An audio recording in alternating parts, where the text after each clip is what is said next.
Tell me what's going on, my friend. Well, my daughter said she thought she had a good battery, so I came down here, checked the battery, it had 9 volts.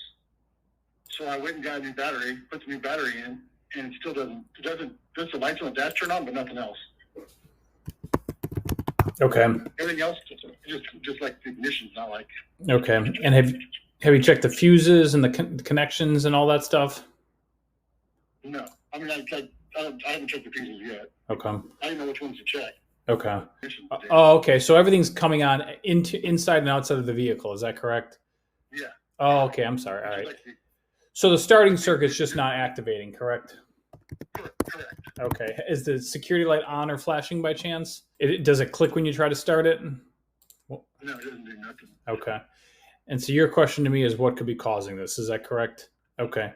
So according to the diagram for the starting circuit on this particular vehicle, the ignition switch activates the engine starter motor relay, which is located in the power distribution center. And then the park neutral position switch grounds the relay to activate the relay, which then allows, the contacts to close and sends power down to the starter. So what you could do, if everything's working except for the starting circuit, you could verify that starter motor relay is activating when you turn the key to the crank position. Okay.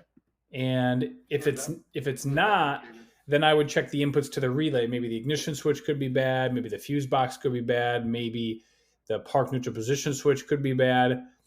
But if it is, then you probably have power down at the starter, and that would suggest we got a bad starter. You're sure the transmission's in park, right? Yeah, it's in park. Okay. Yeah, we could have a bad starter. That's possible. Where's that thing located? The right rear of the engine, so the bottom right. So it's underneath of it? Yes, sir. Basically, I should probably get a mechanic to take a look at it. Well, it's up to you. Yeah, I mean, I would probably check the fuses first just to verify the fuses are good. And then, you could check to see if that relay is clicking, which is not hard to do. You just find that starter relay in the power distribution center and just make sure that it clicks when somebody turns the key to the start position. Is that up here on the top side, or is that in the? I see relays in here. Yeah, it's under the hood in the power distribution center. It should click, you're saying? Yes, sir. It should click once. Put your finger on it, and it should be able to feel it click. Yeah, it clicks. Okay. I can feel it clicking. All right. So then the power is probably going in and out of the relay. It's probably going down to the starter, so we probably just have a bad starter.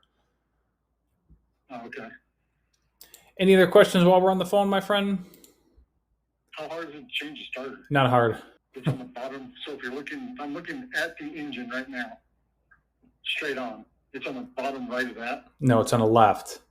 Because So it's on the left. Yeah, when anybody ever says the right side of the engine compartment or the left side of the engine compartment, it's always is if you were sitting inside the vehicle. So if you are sitting inside the vehicle, it's on the right. So if you're outside of the vehicle looking at the engine, it's on the left. None of these fuses can be bad?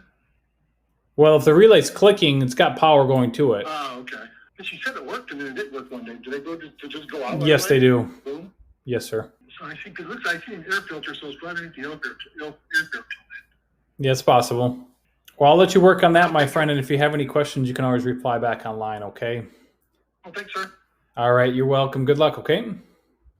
Thank you. You bet. Bye-bye.